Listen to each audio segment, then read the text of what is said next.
What's up everybody, and welcome back. It's the NBA Fanatic, Johnny P, bringing you another video. And today I just want to kind of drop some news. I'm sure a lot of you have seen it, but Anthony Bennett of the Minnesota Timberwolves is being bought out of his contract. He's the former #1 pick as chosen by my Cleveland Cavaliers, unfortunately. And he's being bought out for $3.6 million, which would essentially make him a free agent. He could sign with other teams if he really wanted to. I don't know how many teams would be interested in him, but now he came out of the 2013 draft. And some of the other notable players that I wrote down from that draft, we have Victor Oladipo, Nerlens Noel, Michael Carter-Williams, who I believe won Rookie of the Year coming out of that year, and he did real well. Tony Snell has done okay with Chicago here and there. At least the games I've watched, he's done real well. And I think it was really interesting because I'm thinking about this, you know, he got picked #1, and obviously you would consider him a big bust. I mean, we've had busts in the past before, but you know, it's extremely hard to get to the NBA level. If you're talking, you have 30 teams and 15 roster spots each team. That's only 450 players, from the very best guy in the league to the very, very bottom. That's only 450. Now granted, if you're talking an NBA draft, it's 2 rounds.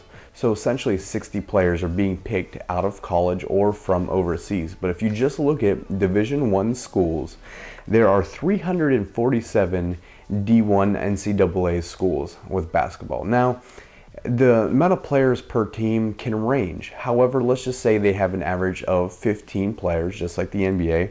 You're talking that you could potentially have 5,205 NCAA players in college for these 300-some teams. So if you're drafting 60 players, and that number does not include overseas players from Europe or wherever. So if you include all the EuroLeague people, all the EuroLeague players, along with these just over 5,200 NCAA players, you got to pick 60 of the best, and those are the players getting drafted to the NBA. It's extremely, extremely tough to make it to this level. Now, like we're saying, where is he going to go? He could, I think he did a little stint in the D-League, but again, it's not where you want your #1 pick. I personally think he'll go overseas. He'll play in Europe somewhere, make some money. He'll still do real well. I mean, you got guys like Meta World Peace. You have another former #1 pick out of Ohio State, drafted to Portland, Greg Oden. You have him playing overseas now. So it's very possible to make your money and just be able to play overseas.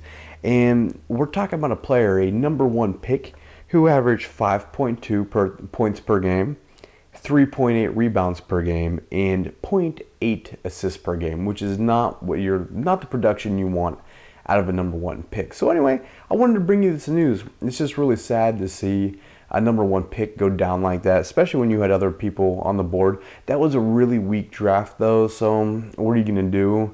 At least some of these other players are still in the league and they're still playing, and I guess we'll see what happens. But I think it's just a shame to watch the #1 pick be bought out of his contract. But it's probably a good move on Minnesota's part. They have other pieces to rely on, and unfortunately Anthony Bennett just won't be a part of that culture anymore. So anyway, this is the NBA Fanatic, Johnny P. Thanks for tuning in. We'll catch you next video. Bye-bye.